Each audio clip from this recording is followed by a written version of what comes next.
오늘 순종하여 여호와의 승리를 경험하라. 순종하여 여호와의 승리를 경험하라. 이런 제목으로 말씀을 나누도록 하겠습니다. 이제 여호수아를 함께 살펴보겠습니다. 이제 오늘 우리가 5장 13절부터 보았는데 여호수아는 이제 출애굽 한 이스라엘 백성들이 모세의 영도 아래서 홍해도 건너고 광야에서 40년을 지내고 이제 요단강 앞에서 가나안 땅으로 들어가기 딱 직전부터 이제 여호수아가 지도자가 되지 않습니까? 이제 그때부터 어떻게 가나안을 정복했는가 하는 그 기록들이 쭉 나열되어 있습니다. 이제 우리가 5장부터 봅니다. 지난주에 특세 때문에 우리가 이 앞부분은 못 봤는데 내용들은 이제 모세가 죽고 나서 여호수아에게 담대하라는 말씀을 주시고 그 다음에 두 정탐꾼이 여리고성에 가서 이 라합이라는 기생의 은신처를 제공받고 그 다음에 이 땅 주민들이 다 간담이 놓고 좀 하나님의 일들을 듣고 보고 마음이 다 녹았다 하는 말을 듣고 이제 돌아오죠. 그 다음에 백성들이 함께 하나님께서 하시는 일들 여호수아의 지도하에서 이 요단강이 마치 홍해가 갈라지는 것처럼 쌓이고 그래서 이 요단강을 건너게 되고 길갈이라는 곳에서 요단강에서 가지고 온 이 돌 12개 이스라엘 12지파에 해당하는 돌을 가지고 와서 하나님의 행하심을 기억하면서 예배하고 그 다음에 할례를 행하는 그런 장면들이 쭉 이 앞에 기록되어 있습니다. 그러면서 하나님께서 이제 여리고 전투를 어떻게 이제 직접 지휘하시는가? 여리고뿐만 아니라 이 가나안의 땅들 하나하나를 어떻게 정복하게 하시는가 하는 것들을 이제 기록하고 있습니다. 오늘 본문은 여호와의 군대 장관을 만나는 것에서 시작합니다. 여호수아가 이제 여리고 가까이에 이르렀습니다. 전투를 앞두고 있는 거예요. 실제적인 전투를 앞두고 있습니다. 그런데 한 사람이 칼을 빼어들고 마주하게 됩니다. 그러니까 이제 여호수아가 너는 우리를 위하느냐 우리 적들을 위하느냐 누군지 알아보지 못하고 그렇게 묻죠. 그러니까 그런 게 아니다. 나는 여호와의 군대 장관으로 지금 왔느니라 이렇게 말씀을 합니다. 이게 무슨 말이죠, 여러분? 지금 여리고성을 향해서 여호수아와 이스라엘 백성들이 서 있습니다. 여러분 이스라엘 백성들 정식 군대가 아닙니다. 노예 출신이고요. 40년 동안 광야에서 삥삥삥 돌면서 고생하다가 이제 가나안 땅에 들어오게 됐습니다. 자기들이 싸우면 백전백패겠죠. 승리할 수 없습니다. 이 말씀은 뭡니까? 하나님이 너희에 앞서 너희를 대신해서 싸워 주시려고 지금 너희 앞에 있다. 이 말씀이죠. 이걸 믿어라 이겁니다. 외형적으로 볼 때는 이스라엘 군대가 싸우는 것 같지만 근본적으로 이 싸움은 너희의 강함과 약함에 달려있는 것이 아니라 우리 하나님이 너희 대신 싸워주시는 싸움이다. 이거를 말씀해 주고 있는 것입니다. 여호수아가 그 말씀을 듣고서 무슨 말씀을 하시렵니까 하면서 엎드려서 절을 하는데 15절 보면 이렇게 나와 있죠. 여호와의 군대 대장이 여호수아에게 이르되 내 발에서 신을 벗으라. 내가 선 곳은 거룩하니라 하니 여호와가 그대로 행하니라 그랬습니다. 여러분 이거 어디서 많이 들어본 말씀 아닙니까? 내 발에서 신을 벗으라. 이 모세가 처음 호렙산에서 하나님을 만날 때 그 불타는 떨기나무 앞에서 하나님을 만날 때 하나님이 모세에게 하신 말씀입니다. 내 발에서 신을 벗어라. 내가 선 곳은 거룩하니라. 이 말씀은 모세가 앞으로 행동하는 그 모든 이 이스라엘 백성의 지도자로서의 역할이 모세가 싸우는 싸움이 아니라 거룩하신 하나님, 모세를 찾아오신 하나님께서 싸우는 싸움이고 모세는 어떻게 해야 되냐? 그 하나님을 경배하고 그 하나님께 순종하는 것이 모세가 할 일이었습니다. 그래서 여러분 그 모세를 통해서 하나님 전투하실 때 예를 들면 출애굽 가운데에서 이제 아말렉이 막 그 뒤에서 이스라엘 백성들이 약한 자를 치지 않습니까? 그때 모세가 산에서 기도하면 이기고 너무 힘들어서 피곤해서 손이 내려가면 지고, 그래서 아론과 홀이 그 손을 잡아주지 않습니까? 이런 겁니다. 외형적으로 볼 때는 이스라엘 백성들이 전투하는 것입니다. 여러분, 외형적으로 볼 때는 우리가 싸우는 것입니다. 그러나 그 본질에 들어가면 하나님께서 우리 대신하여 싸워주시는 것입니다. 여러분, 우리가 우리의 구원을 이루는 것이 아니라 예수께서 우리의 구원을 이루어 주신 것입니다. 그럼 우리가 할 일은 무엇이냐? 그분을 바라보고 그분을 믿고 그분께 순종하는 것입니다. 그러면 하나님이 승리하신다. 이거를 첫 전투인 여리고 전투에서 나타내십니다. 우리가 이 부분을 이제 여리고 전투와 아이 전투, 구체적으로는 여호수아에서 두 전투를 다룹니다. 나머지도 다루긴 다루지만 구체적으로 첫 번째 전투와 두 번째 전투에서 어떻게 순종해서 승리했는가, 불순종해서 패했는가, 이것을 다루게 되죠. 그러면 하나님께서 어떻게 순종을 요구하시는가, 이제 6장 1절부터 나오는 것이 그들에게 어떤 방법으로 전투를 해야 되는지를 말씀하시는데, 이게 상징하는 바가 있죠. 자, 1절에 보면 여리고는 굳게 닫혔고 출입하는 자가 없더라. 이스라엘 백성들이 와고 싸움하겠다는 것을 알고 그들은 전투 태세를 갖추었던 것으로 보입니다. 2절부터 보시면 2절 한 절이 하나님께서 주시는 말씀입니다. 너는 이미 승리했다. 내가 주었다. 이렇게 선언하죠. 여호와께서 여호수아에게 이르시되 보라, 내가 여리고와 그 왕과 용사들을 내 손에 넘겨주었으니 이미 내가 주었다. 너네 이겼다. 근데 너네가 할 일이 있다. 순종이다, 믿음이다, 인내다, 이렇게 말씀하십니다. 3절부터 보시면 너희 모든 군사는 그 성을 둘러 성 주위를 매일 한 번씩 돌되 엿새 동안을 그리하라.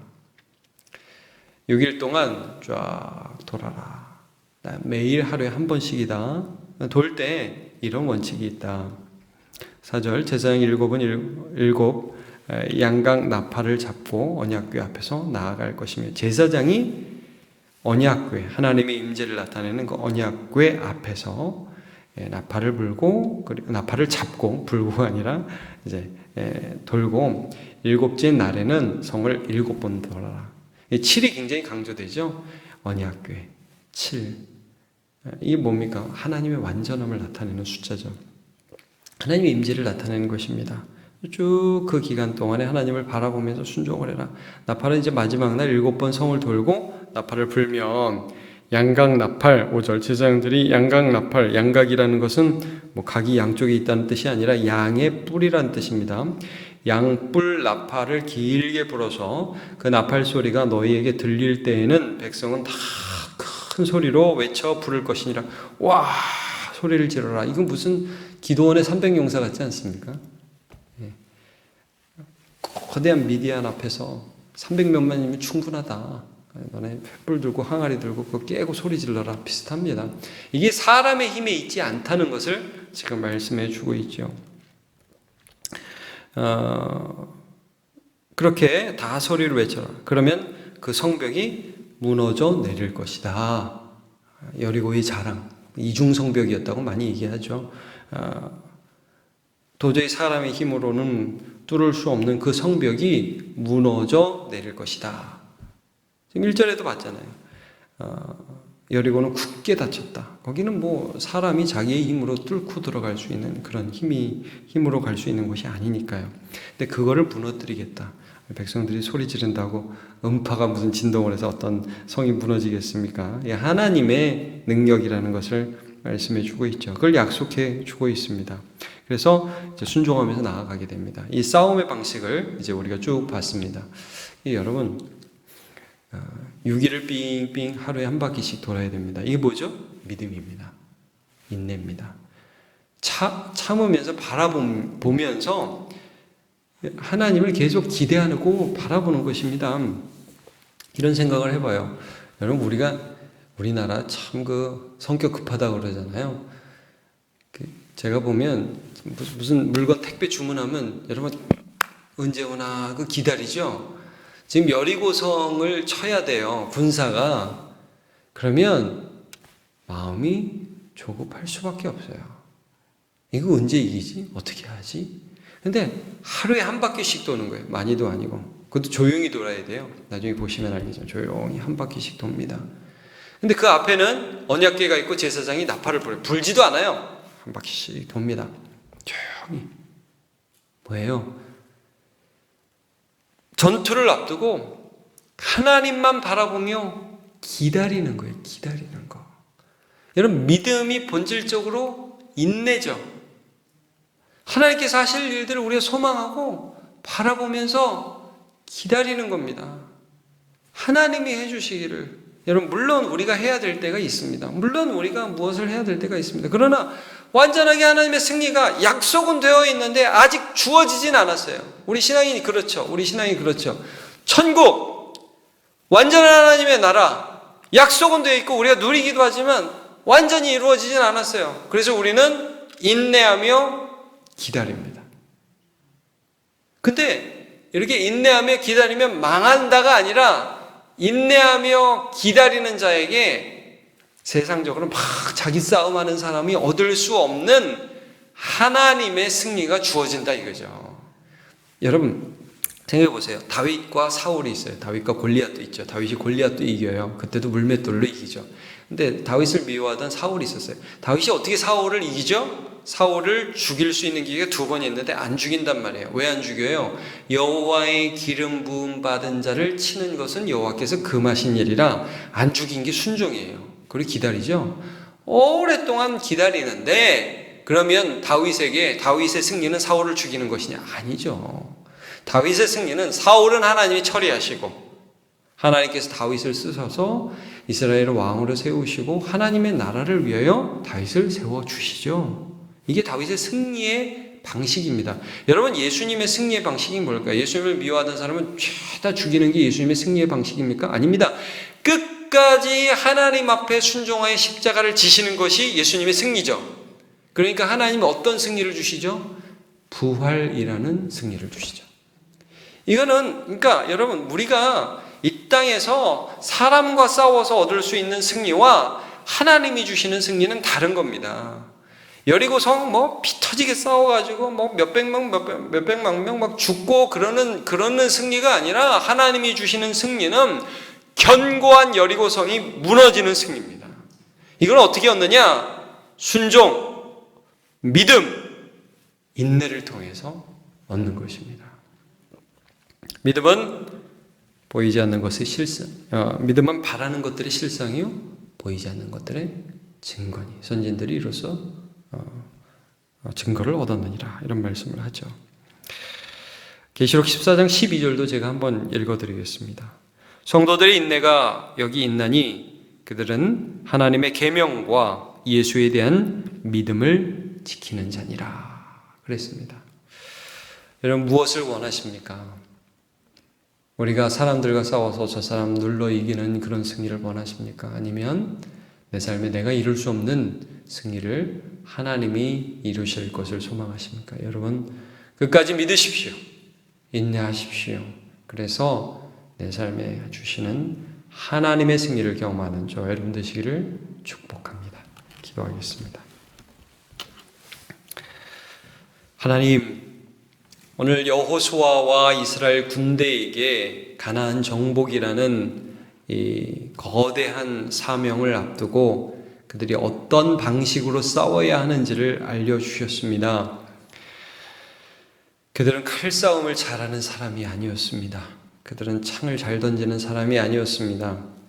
그들은 오합지졸이었고 전투의 경험이 전무한 자들이었습니다. 그러나 하나님이 그들의 군대 대장으로 계셔서 그들 앞에서 싸워주고 계셨고 그들은 믿음으로 그것을 바라보며 순종하며 기다려야 했습니다. 그리고 하나님께서 그들의 앞에서 그 초롱성과 같은 여리고를 무너뜨리는 것을 경험하게 되었습니다. 하나님, 우리의 삶의 승리는 내가 남과 물리적으로 싸워서 이기는 승리가 아니라 하나님이 우리 앞에서 군대 장관으로 싸워주셔서 하나님이 주시는 승리를 누려야 할 줄로 믿습니다. 하나님, 오늘도 주님을 믿게 해주시고 그래서 하나님의 방법으로 인내하게 하시며 끝까지 견디어 하나님의 승리를 취하는 자가 다 되게 하여 주옵소서. 다 영생을 얻게 하시고 다 이미 얻은 영생으로 인하여 인내할 수 있는 용기와 힘을 허락하여 주옵소서. 예수님의 이름으로 기도하옵나이다.